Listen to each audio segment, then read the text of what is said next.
Hello again. People who've been watching my videos over time may have noticed that I tend to skip around. I don't stick to one subject. I might be talking about my books, I might be talking about other people's books, I could be talking about druidism, about magic, about the environment, I could be talking about um, social and political issues as well. So, you know, it seems very erratic, I suppose. And to be honest, I just do whatever I feel like. If I feel like I want to talk about politics one day, or social media, or about environmentalism, I'll just do exactly that. I don't have a format. I don't have any particular genre that I wish to try and promote. And I'm not trying to appeal to any particular group or create some kind of audience of, particular type of person. I'm basically just riffing, just doing whatever takes my interest, and hoping that people watching this will also find it interesting. But something that struck me recently was a video about some new developments in technology, which is an area I've been interested in for a very long time. When I think I was about 9 or 10 years old, my school got an Apple II computer, which was quite revolutionary at the time. I think that was 1979 or something like that. Jesus, a long time ago. Anyway, that was the beginnings of my introduction to computers. And our maths teacher taught pretty much everyone in the school how to do programming in a very simple programming language called BASIC. So we didn't do anything really complicated, some graphics programs and things like that we'd try and write. But it was really, I suppose, quite advanced, really. But, we didn't think about it.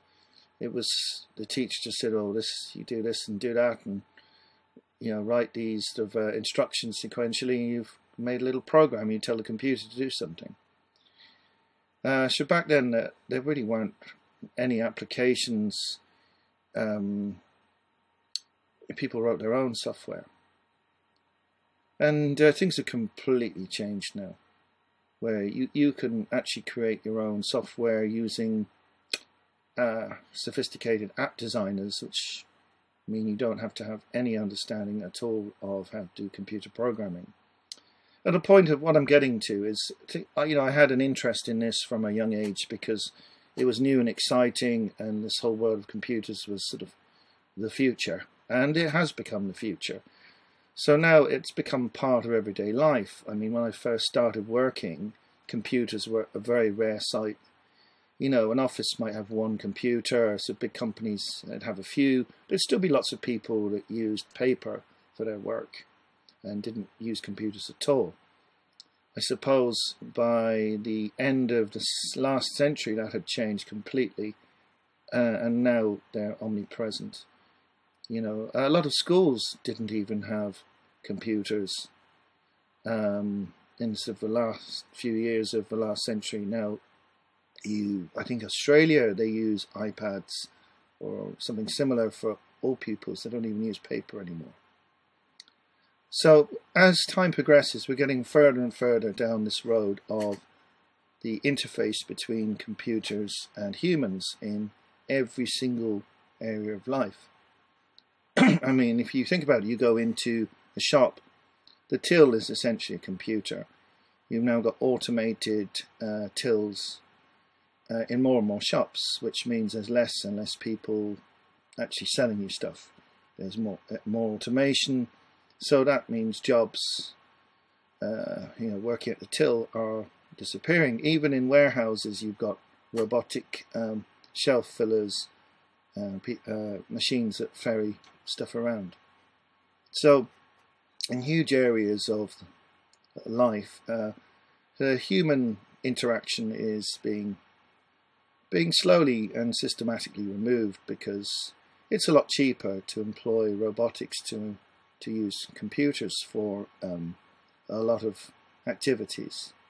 So where is this leading us? So more and more we're seeing in education, in social life, etc., the move towards a virtual reality and augmented reality.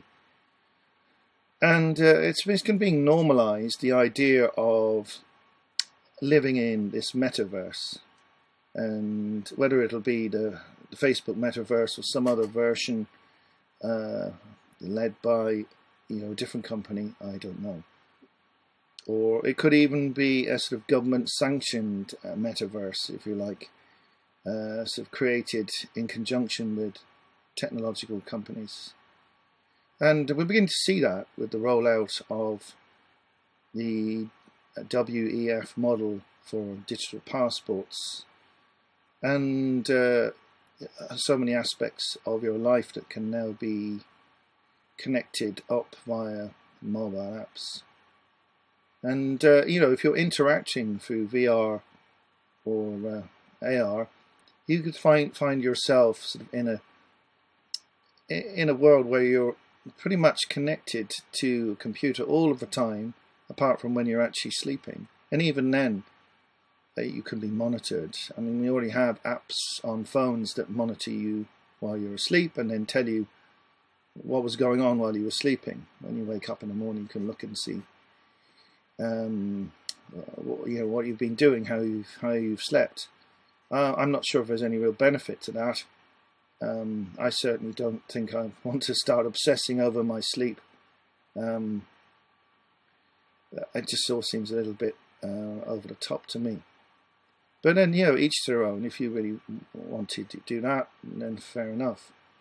But I think we've reached a point where humanity is beginning to diverge. There's always been technology. There are people who are opposed to the locomotive train, opposed to cars. Probably there might have been people who were opposed to using fires instead of eating raw meat back in the very distant past. You wouldn't know.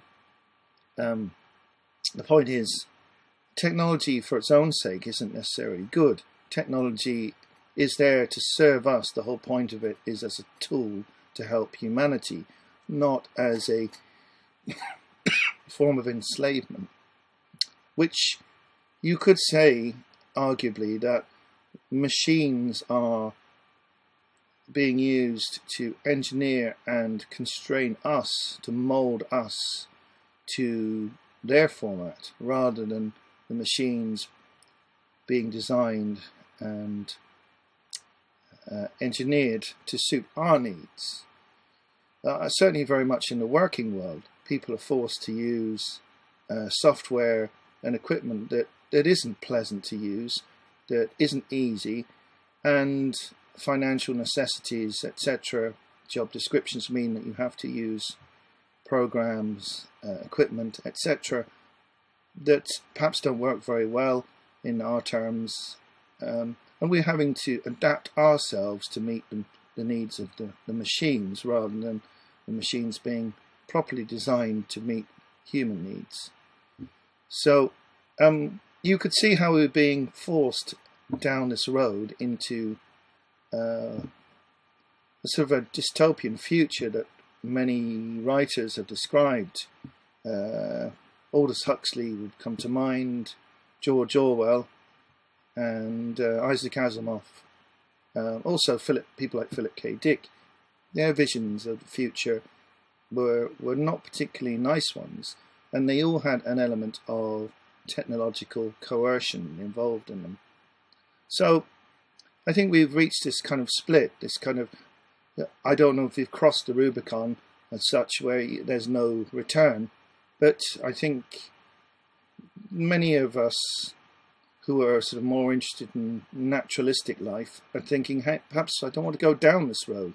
I don't want to go into the virtual world as my main place of life. I'm quite happy to use technology where it suits me, where it's useful and helpful. But I want to live in the real world, grounded in reality, where, I look out the window, I can see whether it's raining or whether it's sunny, and I can choose to go out in the rain if I want to. It might be unpleasant perhaps, but yeah, I would rather put up with bad weather and live in the real world rather than live in a sort of fake virtual world where it's always sunny. I don't think this is a good direction for humanity to be taking itself. So I think there's many people like me who feel that way, but there's also a huge number of people who embrace this idea of virtual reality, of the sort of transhumanist future where we can have all kinds of bolt-ons to humanity which may be perceived as beneficial.